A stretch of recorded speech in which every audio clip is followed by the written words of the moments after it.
जय हिंद। आप सभी छात्रों को आप सभी का स्वागत है हमारी क्लास में। आज की क्लास में हम इतिहास के महत्वपूर्ण ऑब्जेक्टिव क्वेश्चंस को देखेंगे। ये क्वेश्चंस आपके बोर्ड एग्ज़ाम के लिए बहुत महत्वपूर्ण हैं, तो आप इन क्वेश्चनों को याद कर लीजिएगा और अपनी बोर्ड की तैयारी भी मन लगा के करते रहिएगा। हमारा ये अभियान है कि हम आपके बोर्ड एग्ज़ाम में आपकी सहायता कर सकें, ताकि आप अपने बोर्ड एग्ज़ाम में अच्छे अंकों को प्राप्त कर सकें। बाकी बातें हम आपसे बाद में करेंगे। चलिए सवाल को देखते हैं। पहला सवाल आपके सामने।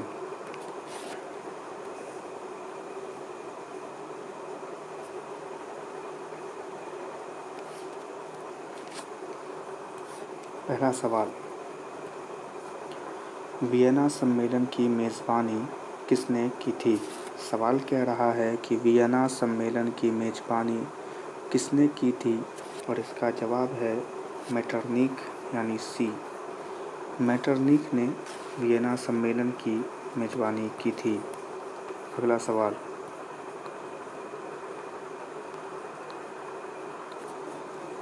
निम्न में से किस सम्मेलन में जर्मनी की क्षतिपूर्ण राशि को कम कर दिया गया था? दूसरा सवाल है, इसका जवाब दीजिए। इसका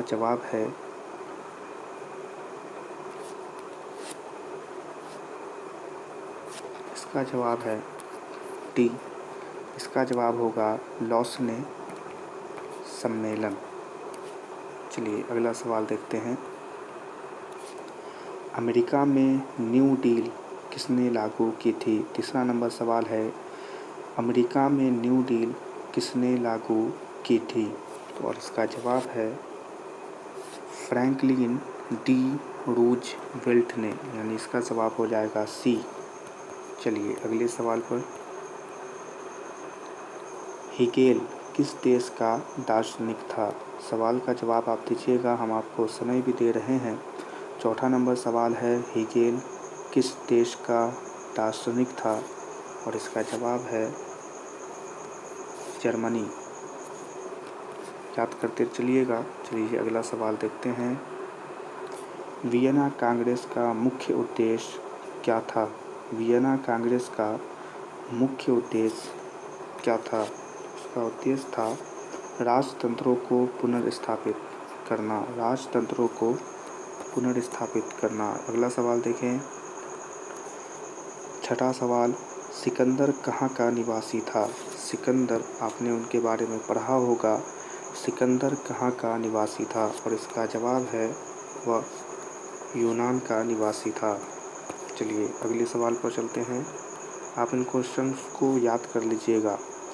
7वां नंबर सवाल, फ्रांसीसी क्रांति कब हुई थी? 7वां नंबर सवाल, और इस सवाल का जवाब है 1789 यानी 1789 को हुई थी। अगला सवाल देखें।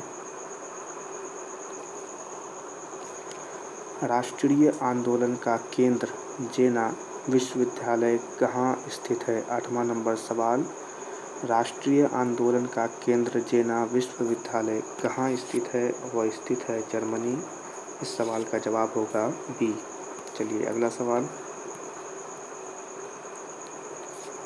कोसूथ का संबंध किस देश से है? 9वां नंबर सवाल है, कोसूथ का संबंध किस देश से है? और इसका जवाब है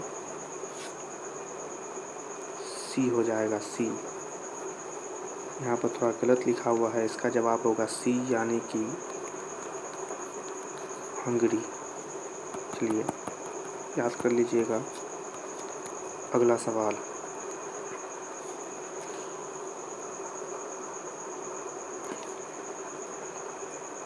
इटली तथा जर्मनी वर्तमान में किस महादेश के अंतर्गत आते हैं? इटली तथा जर्मनी वर्तमान में किस महादेश के अंतर्गत आते हैं? इस सवाल का जवाब है सी यानी कि यूरोप। आप इन सवालों को याद करते चलिएगा। चलिए अगला सवाल देखें। फ्रांस में किस शासन वंश की पुनर्स्थापना वियना कांग्रेस द्वारा की गई थी? VVI question. फ्रांस में किस शासन वंश की पुनर्स्थापना वियना कांग्रेस द्वारा की गई थी? और इसका जवाब है बी यानी कि बोर्बो वंश। चलिए अगला सवाल, मैजिनी का संबंध किस संगठन से था? 12वां नंबर सवाल का जवाब दीजिए। मैजिनी का संबंध किस संगठन से था? उसका संबंध कार्बोनरी संगठन से था। चलिए बी इसका सही जवाब है। अगले सवाल पर चलते हैं।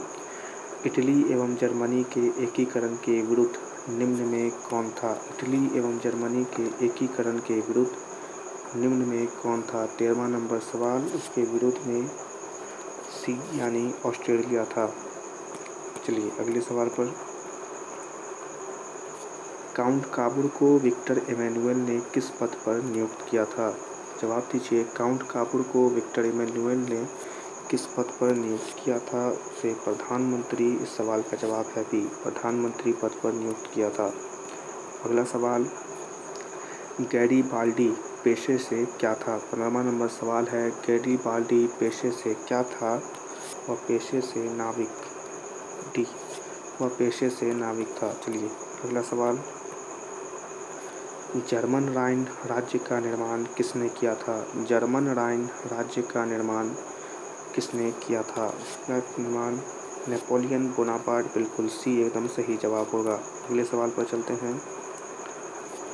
जालबेरिन कैसी संस्था थी? 17वां नंबर सवाल कह रहा है जालबेरिन कैसी संस्था थी? और इसका जवाब है वह व्यापारियों की संस्था थी। सी इसका सही जवाब होगा। चलिए अगले सवाल पर, रक्त एवं लौह की नीति का अवलंबन किसने किया था? वीवीआई है। रक्त एवं लौह की नीति का अवलंबन किसने किया था? इस सवाल का जवाब दीजिए। इसका जवाब है बिस्मार्क, यानी सी एकदम सही जवाब हो जाएगा। चलिए अगले सवाल पर चलते हैं।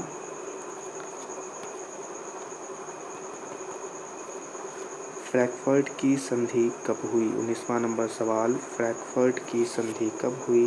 तो वो 1871 यानी कि बी, 1871 में हुई। बी एकदम सही जवाब होगा। चलिए अगले सवाल पर चलते हैं।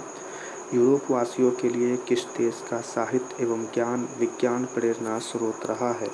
यह भी वीवीआई क्वेश्चन है। 20वां नंबर सवाल, इसका जवाब दीजिए। इसका जवाब है यूनान। जी एकदम बी सही है, यूनान। चलिए अगले सवाल पर चलते हैं। नेपल्स की क्रांति कब हुई थी? 21वां नंबर सवाल है।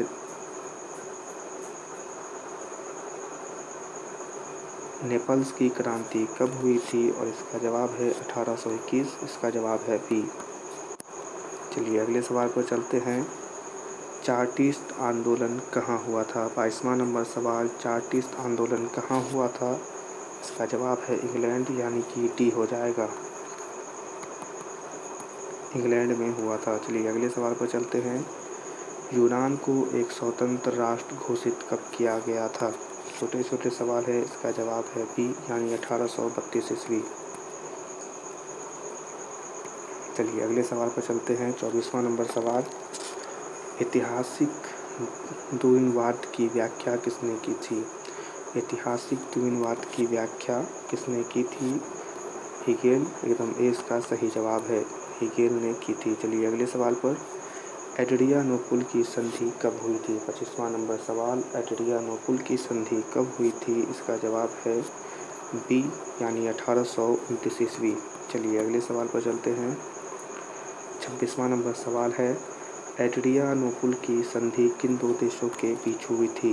एड्रियानोपुल की संधि किन दो देशों के बीच हुई थी? 26वां नंबर सवाल, इसका जवाब है ए, यानी तुर्की और रूस के बीच हुई थी। चलिए अगले सवाल पर चलते हैं। सेडोन का युद्ध किनके बीच हुआ था? छोटे छोटे सवाल है। 27वां नंबर सवाल, सेडोन का युद्ध किनके बीच हुआ था? और इसका जवाब है बी, यानी फ्रांस और पर्सा के बीच हुआ था। चलिए अगले सवाल पर चलते हैं। किस देश का हंगरी पर पूर्ण आधिपत्य था? किस देश का हंगरी पर पूर्ण आधिपत्य था? 28वां नंबर सवाल, इसका जवाब है बी, यानी कि ऑस्ट्रेलिया, ऑस्ट्रेलिया का पूर्ण आधिपत्य था। चलिए अगले सवाल पर चलते हैं। पोलैंड के विद्रोह को किसने कुचल दिया था? जल्दी बताइए। 29वां नंबर सवाल, पोलैंड के विद्रोह को किसने कुचल दिया था? और इसका जवाब है ए यानी रूस ने। याद रखिएगा और सारे सवालों को भी याद करते चलिएगा। चलिए अगले सवाल पर चलते हैं। सन 1870 में फ्रांस और पर्सा के बीच युद्ध कहाँ हुआ था? 30वां नंबर सवाल, सन 1870 में फ्रांस और पर्सा के बीच युद्ध कहाँ हुआ था? और इसका जवाब है कि सेडोन। इसका जवाब है ए यानी सेडोन में हुआ था। तो ये इतिहास के महत्वपूर्ण ऑब्जेक्टिव क्वेश्चन थे जो आपके बोर्ड के लिए भी बहुत ही महत्वपूर्ण हैं। आप इन सारे क्वेश्चनों को याद कर लीजिएगा और इन क्वेश्चनों की अगर पीडीएफ चाहिए तो आप कमेंट में हमें बताइएगा। हम आपको इन सारे क्वेश्चनों के भी पीडीएफ देंगे। और अभी तक आपने हमारे पिछले वीडियो को, जिसमें हमने साइंस के भी महत्वपूर्ण ऑब्जेक्टिव क्वेश्चंस कराए हैं, वो नहीं देखे हैं तो आप हमारे चैनल पर जाकर देख सकते हैं। और अगर आपको यह वीडियो पसंद आई है तो इस वीडियो को लाइक कर दीजिएगा और हमारे चैनल को अभी तक सब्सक्राइब नहीं किए हैं तो सब्सक्राइब करके बेल आइकन को भी ऑल पर सिलेक्ट कर लीजिएगा। आपको ये क्लास कैसी लगी हमें कमेंट में ज़रूर बताएं। हम आपसे मिलेंगे अगले वीडियो में। तब तक के लिए जय हिंद।